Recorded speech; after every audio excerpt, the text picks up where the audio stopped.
Hello people, Dibin മൂവീസിലേക്ക് എല്ലാവർക്കും എൻ്റെ ഹൃദയം നിറഞ്ഞ സ്വാഗതം. റിവ്യൂയിലേക്ക് പോകാം. 2025 ജൂൺ 27 ജോണത്തൻ ഹെൻസ്ലൈൻ്റെ സംവിധാനത്തിൽ തിയേറ്ററിൽ പുറത്തിറങ്ങിയ ഒരു ആക്ഷൻ ത്രില്ലർ ചിത്രമാണ് ഐസ് റോഡ് വെഞ്ചൻസ്. സിനിമയുടെ ഒരു പ്രധാന കഥയെന്ന് പറയുന്നത് നമ്മുടെ നായകൻ്റെ പേരാണ് മിക് മിക്കാൻ. അദ്ദേഹത്തിന് ഒരു അനിയനുണ്ടായിരുന്നു, സോൾജിയറായിരുന്നു.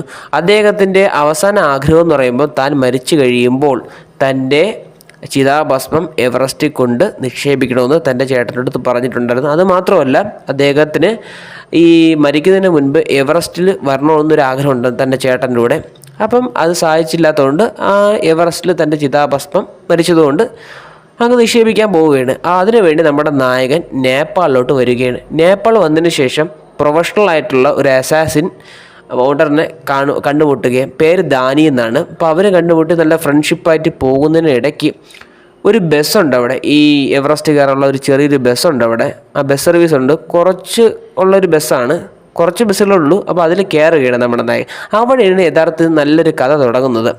അപ്പോൾ അതിനകത്ത് ഒരു വിജയ് ശങ്കർ എന്ന് പറയുന്ന വ്യക്തിയുണ്ട്. വിജയ് ശങ്കർ എന്ന് പറയുന്നത് നേപ്പാളിൽ ജനിച്ചു വളർന്നൊരു കുട്ടിയാണ്. അദ്ദേഹത്തിൻ്റെ ഫാമിലിക്ക് അദ്ദേഹത്തിന് ത്രെഡ് ഉണ്ട്. കാരണം എന്ന് വെച്ചാൽ അദ്ദേഹത്തിൻ്റെ അച്ഛൻ ഒരു നല്ല കാര്യങ്ങൾ ചെയ്യുന്നൊരു വ്യക്തിയാണ് നേപ്പാളിൽ. അപ്പോൾ അതിനെ എതിർക്കാൻ വേണ്ടി കുറേ പേര്, ഒരു വില്ലന്മാർ വരും. അപ്പോൾ ആദ്യം അദ്ദേഹത്തിൻ്റെ ഗ്രാൻഡ് പേ തട്ടി, പിന്നെ അദ്ദേഹത്തിൻ്റെ അച്ഛനെയും ഇദ്ദേഹത്തെ കൊല്ലാൻ നോക്കുകയാണ് കുറേ പേര്. അപ്പം ഈ ബസ്സിനായിട്ട് നിന്ന് നമ്മുടെ നായകൻ്റെ സഞ്ചരിക്കുന്ന ബസ്സിൽ ഈ വിജയ് ശങ്കർ വന്ന് പെടുകയും ഈ വിജയ് ശങ്കറിനെ എങ്ങനെ സുരക്ഷിതമായിട്ട് എത്തിക്കാമെന്ന് നമ്മുടെ നായകൻ പിന്നെ എവറസ്റ്റ് കയറുമോ ഇല്ലെന്നുള്ള കഥയൊക്കെയാണ് സിനിമയുടെ പ്രധാനമായി ചർച്ച ചെയ്തു പോകുന്നത്. സത്യം പറയാമല്ലോ, ഈ സിനിമയുടെ മുഴുവൻ പകുതിയോളം ആക്ഷൻസ് നടക്കുന്നത് ബസ്സിനകത്ത് വെച്ചാണ്. ഒരു സർവൈവലാണ്. കാരണം ഈ ബസ്സിനകത്തൊക്കെ വെച്ച് നമ്മൾ ഈ കൈത് സിനിമ കണ്ടിട്ടില്ലേ, അതുപോലെ എടുക്കണ്ട.